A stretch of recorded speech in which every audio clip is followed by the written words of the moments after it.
Hello everybody and welcome to another video. In this video, we're going to take a look at a rulebook that I found in my storeroom. I bought this rulebook back in the early 90s and I've played the rule set a couple of times. Today we're going to have a look into the book, Dogfight Over Flanders by Mike Thomas and Kev Smith. Now in the early 90s, there was a war games company called Tabletop Games. And while I was making my purchase from the Napoleonic section of the Tabletop Games catalog, I decided to add this to my order. When it first arrived, I was quite shocked that this was more like a small press production. The advertisement in the Tabletop Games catalog didn't have a cover or even pictures of what you were buying, so you pretty much bought the books on sheer faith. To be fair, the market was predominantly filled with small press productions or publications like these, but my younger self, who had spent a reasonable amount of coin, was well disappointed, if I could be honest. I think this book came in at about £10, and for us here in Malaysia in the early 90s at the time, you could really stretch the amount. Well, disappointments aside, I was very happy to have this rule set join my very small library. This is Dogfight Over Flanders, the World War One aerial combat rules. The cover shows a German soldier making his way across no man's land while biplanes fly above. On the cover, well, there's a soldier and it's crawling on his belly, but it actually looks like he's participating in a Rogers and Hammerstein song and dance production. Jokes aside, there's a strong sense of DIY with the cover for me, and I quite like that. One of the creators or their friends, I'm not so sure, as the cover has no credit, as with the rest of the art in the book. Must have given it a good, honest try, and I appreciate that. Don't mind the bits of ketchup on the cover. The rule set followed me almost everywhere.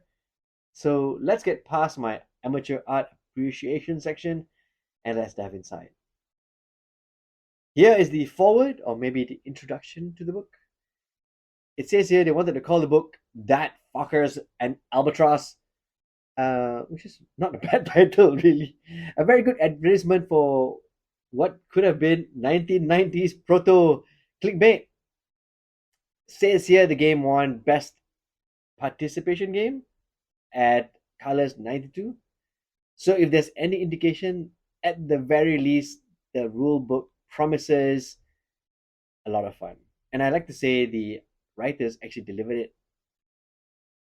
Moving along, first the advertisement for Skytrax's Red Eagle range.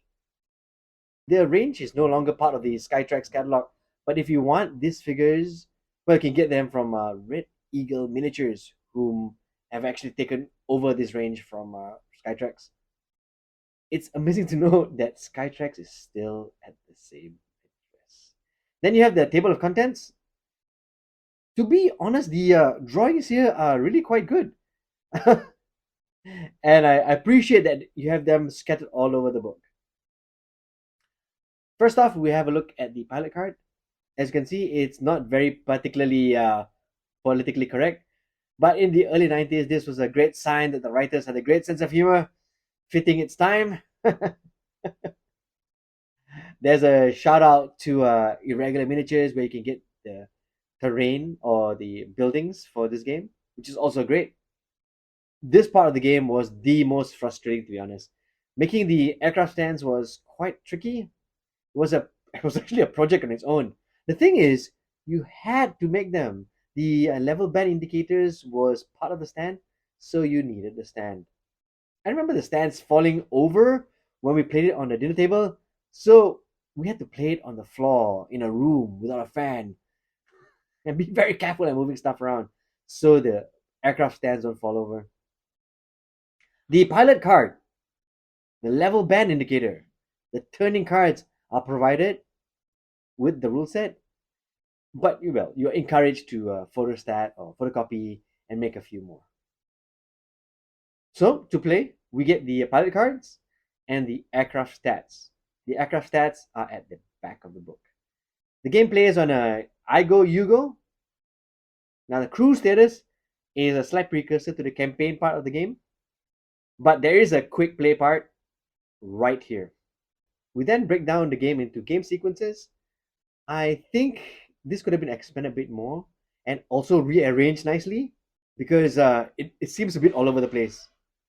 Right, so we start off with the movement, and then we've got the what they call it acrobatics, everything from the split S to the Immelman. Then we move to the movement with the climbing and diving, which is pretty much the whole game. It's all about maneuvering. It's all about getting your plane into the right firing arcs. So this part I think is a very very important part to learn and to get good at. Then you've got the spins, the prop hangings, and you've got the forced landings. All these different rules, including damage and overdives and stuff like that. Now, if you feel the rule set is moving very very fast, very wrong, there were a lot of things that I assumed that the player would know. So it feels like there are a lot of gaps in the rules.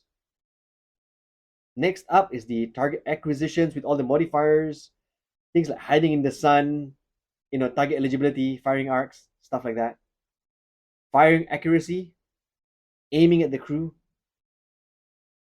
And then we have the area of hit damage table. This is for the single engine planes. Here's the damage table for the multi-engine planes. The accumulation of damage and wounds, balloon busting, some art right there. Ground strafing. Now, the thing is, this part of the book, I think, could have been called the scenarios part, because as you can see here, you got the ground strafing rules, the bombing rules with some really nice art. I think these bits of art add to the rule set and made it slightly better from the other small press publishing products that were coming at the time. And then we got the artillery observation patrols, photographic reconnaissance observation escorts. All of this is pretty much scenarios. Got cloud cover and okay, so this this piece of art here, so it looks like a doodle that somebody had drawn in, perhaps as a prank, but yeah, well, cloud cover. Moving along, we got passing the lines again. All of these look pretty much like scenarios.